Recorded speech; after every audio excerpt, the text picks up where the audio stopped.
জনাব সুলতান সালাউদ্দিন টুকু যেটি দিয়ে শুরু করছি যে দেশের বিরুদ্ধে অপপ্রচার, আপনি নিশ্চয়ই রাজনীতিবিদ হিসেবে খেয়াল করছেন যে বিগত কিছু সময়ে দেশে একটা অস্থির পরিবেশ তৈরি করার জন্য চেষ্টা করছিল, যেখানে আসলে একটা জাতীয় ঐক্য তৈরি হয়েছিল। সেই ঐক্য বিনষ্ট করা, আপনি চট্টগ্রামের ঘটনা বলেন, কিংবা একটা দাঙ্গা বাঁধানোর চেষ্টা করা হচ্ছিল। এটা আসলে কারা করছে এবং আপনি কি মনে করেন একজন রাজনীতিবিদ হিসেবে এটিকে কিভাবে দেখছেন আপনি? বাংলাদেশের বিরুদ্ধে অপপ্রচার সার্বিক বিষয়ই বর্তমানে বাংলাদেশের মানুষ মনে করে পতিত স্বৈরাচার ফ্যাসিবাদী শক্তি তারাই বিভিন্ন কায়দায় তাদের প্রেতাত্মারা বিভিন্নভাবে অপপ্রচারে লিপ্ত রয়েছে। বিশেষ করে আমি একটি জিনিস যদি খেয়াল করেন যে পতিত স্বৈরাচার খুনি শেখ হাসিনা ছাত্র জনতার আন্দোলনের মধ্য দিয়ে যিনি পালিয়ে গেছে ভারতে, ভারত সরকার তাকে আশ্রয় দিয়েছে এবং আশ্রয় দিয়ে তার সপক্ষে বিভিন্ন বিষয়ে কথা বলছে। তো শেখ হাসিনা একজন খুনি এবং পতিত স্বৈরাচারকে কেনই বা তারা এইভাবে আশ্রয় দিবে, বা তারাই কেন বা একটি দেশ হিসাবে, একটি গণতান্ত্রিক রাষ্ট্র হিসাবে তাদের কাছে কিন্তু মানুষ এটি প্রত্যাশা করে না। একজন স্বৈরশাসক যিনি দেশের মানুষের উপরে নির্যাতন করে, জুলুম করে, হত্যা করে, গণহত্যা চালিয়ে এই দেশ থেকে পালিয়ে গেছে, তাকে আশ্রয় দেওয়া তাদের কোনোভাবেই উচিত হয় না।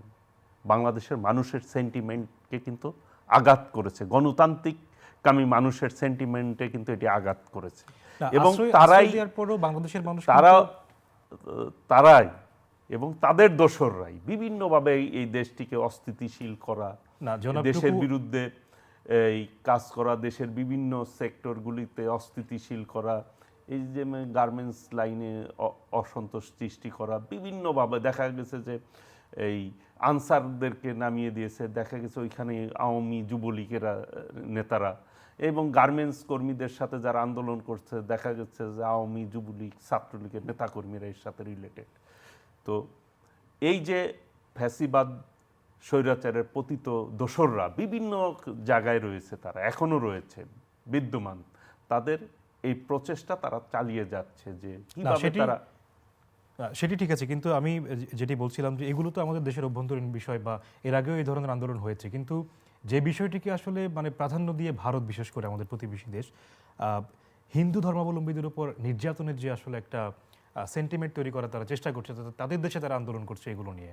আমাদের উপ হাইকমিশনে আগরতলায় হামলা হয়েছে, এটি কি আসলে কিভাবে দেখেন? এই বিষয়টি আসলে আমরা সামাল দিতে কতটুকু পারছি?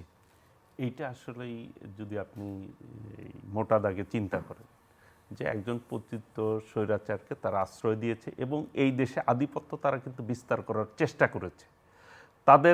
তারা যেহেতু এই আধিপত্য বিস্তারে তারা ব্যর্থ হয়েছে, তাদের পুতুল যে সে পালিয়ে যেতে বাধ্য হয়েছে, সেই ক্ষেত্রে তারা এখন এই জিনিসটাকে, এই দেশের পরিস্থিতিকে অস্থিতিশীল করে তারা তাদের ফয়দা লুটার চেষ্টা করছে। আমি একটু এই বিষয়ে